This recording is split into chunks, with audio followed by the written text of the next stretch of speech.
좋은 날입니다. 오늘도 말씀 안에 승리하는 하루 되시기를 기도하겠습니다. 오늘 생명의 산 본문은 예레미야 애가 1장 12절부터 17절입니다. 예레미야 애가는 예루살렘이 바벨론에 의해 함락당하고 이를 경고해왔던 예레미야가 고백하는 비탄의 시입니다. 총 5편의 시가 각 장으로 5장으로 구성되어 있습니다. 예레미야는 무너진 예루살렘의 사륙과 참화로 인해 비탄과 간구를 하는 내용의 시를 고백합니다. 오늘 본문에서는 예루살렘이 멸망한 고통에 대해 비탄해하는 모습이 잘 드러납니다.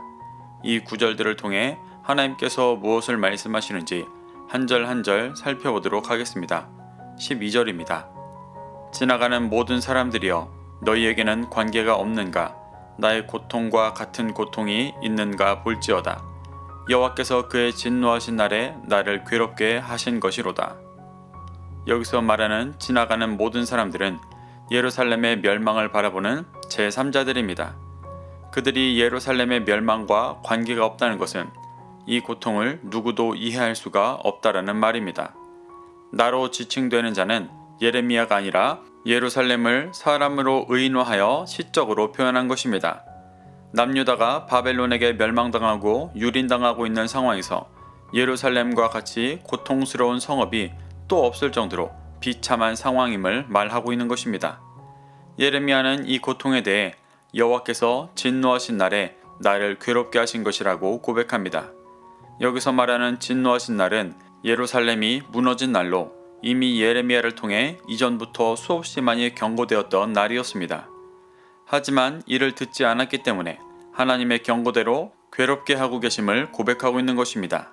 이는 예루살렘이 멸망한 애통함을 표현함과 동시에 이 고통이 왜 왔는지를 정확히 고백하고 있는 것입니다. 13절입니다. 높은 곳에서 나의 골수에 불을 보내어 이기게 하시고 내 발 앞에 그물을 치사 나로 물러가게 하셨으며 종일토록 나를 피곤하게 하여 황폐하게 하셨도다. 나의 골수는 예루살렘의 뼈, 예루살렘을 지탱하는 것들을 말합니다. 이것에 높은 곳에서부터 불을 보내셨다고 말합니다.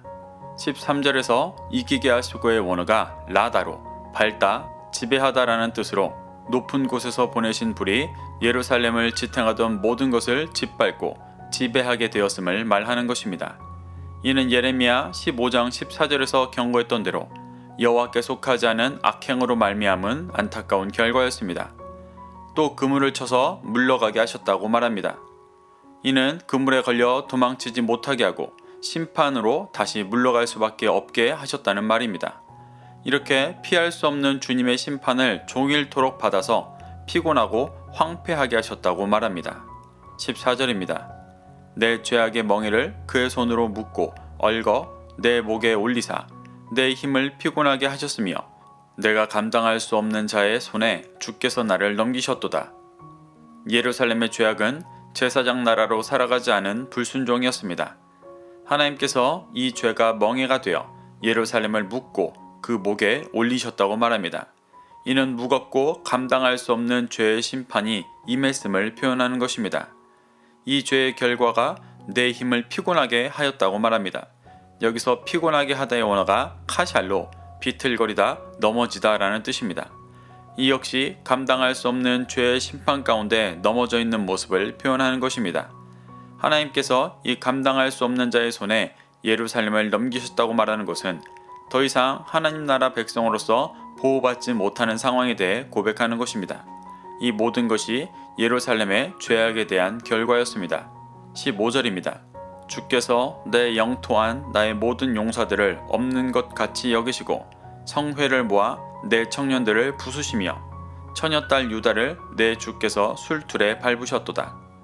여기서 없는 것 같이 여기시고의 원어가 살라로 멸시하다, 짓밟다 라는 뜻입니다. 이는 예루살렘 안에서 비진리를 따라 세상의 강함을 가지고 스스로 용사라 여겼던 것을 멸시하고 짓밟으셨다는 말입니다. 이러한 중심은 과거 출애굽할 때 가나안 족속들의 중심이었습니다. 그들은 거인족이었고 당시 이스라엘보다 병기 문화도 발달해 세상적으로 강함을 가지고 있었습니다. 그들은 스스로 용사라 여기며 하나님의 진리를 무시했었습니다.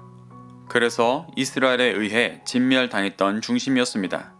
그들을 진멸할 때 이스라엘은 전쟁을 세상의 강함으로 한 것이 아닌 하나님의 능력으로 행했었습니다.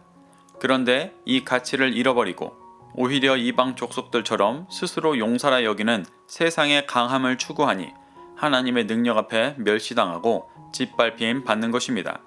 성회를 모은다는 것은 정한 때 절기 등의 율법을 따라 모였다는 말입니다. 이는 속은 비진리를 추구하며 스스로 용사라고 하는 자들이었지만 율법적인 행위는 열심히 따르고 있는 종교적인 모습입니다. 하나님은 그런 자들을 모아 부수셨습니다. 또 처녀딸 유다를 술틀에 밟으셨다고 말합니다. 술틀은 포도를 밟아 즙을 내는 포도즙 틀을 말합니다. 이 술틀을 밟아 빨간 즙이 흘러나오게 하는 것처럼 하나님의 열매 유다가 깨어지고 으깨져 피가 흘렀다는 것을 표현하는 것입니다. 이 모든 것이 종교적인 행위만 하며 비진리를 쫓았던 이스라엘의 결과였습니다. 16절입니다. 이로 말미암아 내가 우니 내 눈에 눈물이 물같이 흘러내리며 나를 위로하여 내 생명을 회복시켜 줄 자가 멀리 떠났음이로다. 원수들이 이김에 내 자녀들이 외롭도다. 하나님께 받은 환난으로 슬피 울 때 내 생명을 회복시켜 줄 자가 떠났다고 고백합니다. 생명을 회복시켜 줄 자는 하나님을 말합니다.